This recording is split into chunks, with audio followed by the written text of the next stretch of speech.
नमस्कार बच्चों, कैसे हो आप सब। आई होप आप सब बढ़िया हो गए। चलिए, हम आज का टॉपिक है हमारा पोलिनोमियल्स। पोलिनोमियल के हमने पहले 2 पार्ट अपलोड कर दिए हैं वीडियो। अब ये पार्ट 3rd है।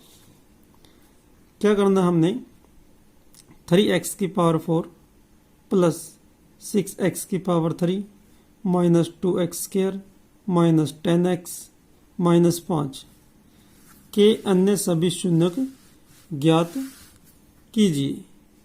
जो हमारे पास ये पोलिनोमियल है, इसके हमने सभी शून्यक ज्ञात करने हैं। अच्छा, आगे क्वेश्चन पढ़ने से पहले एक बार ये देखिए, इस पोलिनोमियल को ध्यान से देखिए। इसके शून्यक कितने हो सकते हैं? हाईएस्ट पावर देखेंगे इसकी 4, मीन्स इसकी डिग्री, इस पोलिनोमियल की डिग्री 4 है। हाईएस्ट पावर 4 है, तो इस पोलिनोमियल के एग्जैक्ट पूरे 4 रूट हो गए, मतलब x की 4 मान निकलेंगे। यदि इसके 2 शून्यक हमारे पास गिवन है, एक है वर्गमूल 5/3 और दूसरा है माइनस वर्गमूल 5/3, तो इसके 2 शून्यक हमारे पास दे रखे हैं।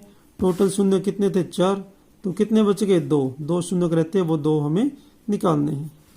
इंग्लिश मीडियम में देखिए, ऑब्टेन ऑल अदर जीरोज, हमें सभी जीरोज निकालने हैं ऑफ दिस पोलिनोमियल। ये हमारे पास पोलिनोमियल होगी, ये सेम पोलिनोमियल है ये भी, ठीक है। If some of its zeros are, इसके zeros if its 2 zeros are, जो इसकी 2 जीरोज है, एक रूट जीरो ये होगी, रूट के 5/3 एंड रूट 5/3, और ये नेगेटिव साइन के साथ है। चलिए क्वेश्चन स्टार्ट करते हैं। हमें जिस भी इक्वेशंस के रूट निकालने हो, जीरोज निकालने हो, तो सबसे पहला काम हमारा होता है, हम इसको इक्वल टू 0 मानते हैं, इक्वेशन मानते हैं। हम इसको लेट करेंगे 3x की पावर 4 प्लस 6x की पावर 3 माइनस का 2x स्क्वायर माइनस का 10x माइनस का 5 बराबर है 0। हम इसको 0 के बराबर मान लेते हैं, लेट कर लेते हैं, सपोज कर लेते हैं। चलिए, और हमारे पास गिवन क्या है? हमारे पास गिवन है, इसके 2 रूट गिवन है। उनमें से एक रूट क्या है? x is equal to root of 5/3। कोई भी एक रूट लिख लीजिए, ठीक है। तो अब हम रूट खत्म करते हैं। रूट को कैंसिल करने के लिए दोनों साइड क्या करना पड़ेगा? स्केयर करना पड़ेगा।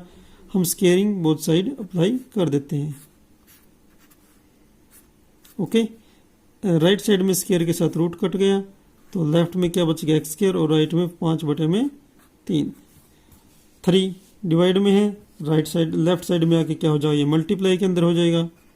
3x का स्केयर इजिकल टू क्या बच गया? ये 5। 5 को लेफ्ट साइड में जाते हैं, 3x का स्केयर माइनस का 5 इक्वल टू क्या बच गया है? 0। अब देखिए, अब हमारे पास ये बाई क्वाड्रेटिक इक्वेशन है, बाई यानी कि पावर 4 के अंदर इक्वेशन है, और यह पावर 2 के अंदर इक्वेशन क्वाड्रेटिक इक्वेशन है। अब हम जो हमारे पास गिवन इक्वेशन है, इस इक्वेशन को हम इस इक्वेशन से डिवाइड करेंगे। देखिए, डिवाइड करने का तरीका वही रहेगा जो हमने पार्ट 2 के अंदर पढ़ा था। देखिए क्या है? 3x का स्क्वायर माइनस के 5, और जिस टर्म से को हमने डिवाइड करना वो हम यहाँ पर लिखेंगे। क्या है टर्म यहाँ पर? 3x की पावर 4 प्लस 6x की पावर 3 माइनस 2x का स्क्वायर माइनस 10x माइनस का 5। ओके, ठीक है। अब देखते हैं, अब हम डिवाइड करके देखते हैं। रफ साइड में लिखता हूं मैं, इस साइड में, ठीक है। देखिए, हमें कैसे पता चलेगा कि किस नंबर पे जाएगा? हम फर्स्ट टर्म को फर्स्ट टर्म से डिवाइड करेंगे। देखिए, टर्म निकलने का जो स्टाइल होगा हमारा, हर पावर प्रेजेंट होने चाहिए और डिक्रीज ऑर्डर में पावर होने चाहिए। जो हमने सेकंड पार्ट के अंदर, जो पोलिनोमियल का सेकंड पार्ट है, उसमें हमने ये चीज़ें डिस्कस कर चुके हैं, इसलिए मैंने डायरेक्ट यहाँ पर लिख लिया है। तो हम क्या लिखते हैं? 3x की पावर 4 है, जो इसको हम डिवाइड करते हैं 3x के स्क्वायर के साथ। इस टर्म को हम इस टर्म से डिवाइड करते हैं, तो देखिए 3 के साथ 3 तो हो गया कैंसिल। अब देखिए बेस सेम है तो पावर क्या हो जाएगी डिवाइड के अंदर घटेगी, तो पावर कितनी बचेगी 2 बचेगी। तो ये कहाँ पे जाएगा x के स्क्वायर पे जाएगा, ये x स्क्वायर पे जाएगा। अब x स्क्वायर की मल्टीप्लाई करेंगे यहाँ पर क्या आएगा 3x की पावर 4, 3x की पावर 4।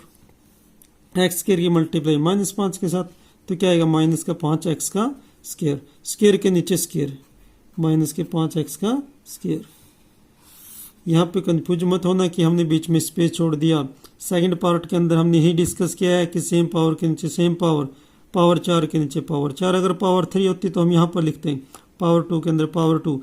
मान लो अगर पावर 2 भी ना होती तो पावर 1 होती तो हम यहाँ पर लिखते डायरेक्ट टर्म। अगर 1 पावर भी ना होती, अगर होता कांस्टेंट तो हम यहाँ पर लिखते बीच का सारा स्पेस खाली छोड़ते हैं हम। अब घटाते हैं डिवाइड में, साइन चेंज करेंगे, साइन चेंज हो गई, ये तो कैंसिल हो गई, हमेशा कैंसिल होगी ये टर्म। क्या बच गया 6x की पावर 3 माइनस, अच्छा ये माइनस की टर्म है और ये है प्लस की टर्म, तो बड़ा प्लस का है प्लस का साइन आएगा, अलग अलग साइन है तो घटेगा। जो साइन यहाँ पर हम वो देखेंगे अब, ना कि इस साइन को देखेंगे। तो प्लस का ये है और ये माइनस का, कितना बच गया 3x का स्क्वायर माइनस 10x उतार लेते हैं सभी को, माइनस का 5। दोबारा फिर वही काम, फर्स्ट टर्म को इस फर्स्ट टर्म से डिवाइड करेंगे, तो 6x के पावर 3 को हम डिवाइड करेंगे 3x का स्क्वायर से, तो कैंसिल आउट करेंगे 2 पर, तो क्या आएगा 2 पावर घटाएंगे 2x हो गया, तो 2x पे जाएगा प्लस के 2x के ऊपर ही 2x के साथ मल्टीप्लाई करेंगे तो क्या आएगा 6x की पावर 3 मल्टीप्लाई करेंगे माइनस का 10x,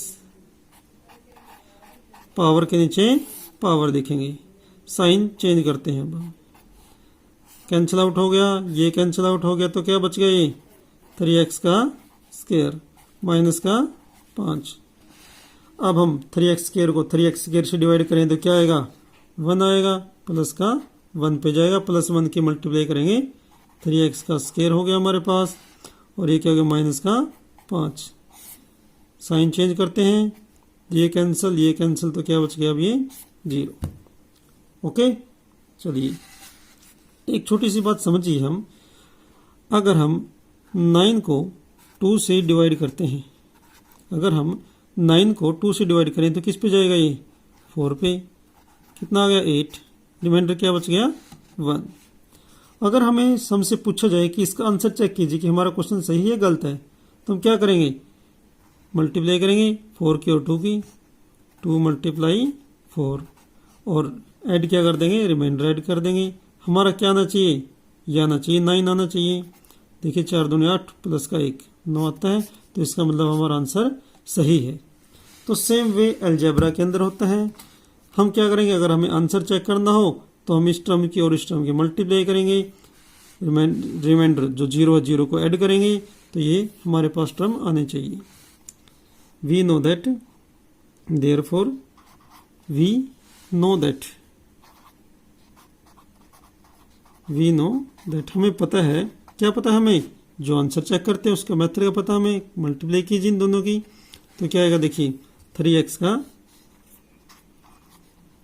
स्क्वायर माइनस का 5 इंटू में x square plus 2x plus 1, x का स्क्वायर प्लस का 2x प्लस का 1 प्लस रिमाइंडर 0 जोड़ देते हैं और इक्वल टू में क्या आएगा, ये हमारे पास टर्म आ जाएगी। ये टर्म लिख लेते हैं, क्या है टर्म देखो, ये 3x की पावर 4 है, 3x की पावर 4 है, प्लस का 6x की पावर 3 माइनस का 2x का स्क्वायर माइनस का 10x और माइनस का 5।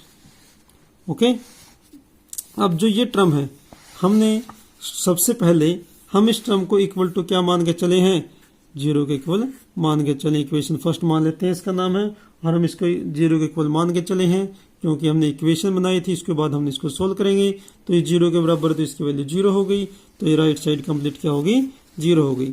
Left side as it is 3x का स्क्वायर माइनस का 5 इंटू में x स्क्वायर प्लस का 2x प्लस का 1 इजिकल टू 0। यहाँ पर 0 ऐड करने से कोई फर्क पड़ेगा नहीं और राइट साइड क्या होगी, कंप्लीट 0 हो गया। अब सेकंड पार्ट की में हमने पढ़ा था किन्हीं भी दो नंबर की मल्टीप्लाई 0 आ रही है तो इसका मतलब क्या होता है, या तो फर्स्ट टर्म 0 होगी या फिर सेकंड टर्म 0 होगी। या तो क्या होगा 3x² माइनस का 5 इक्वल टू 0 होगा, या फिर x का स्क्वायर प्लस का 2x और प्लस का 1 ये इक्वल टू क्या होगा, 0 होगा। ओके, चलिए इसको आगे सोल्व करते हैं हम।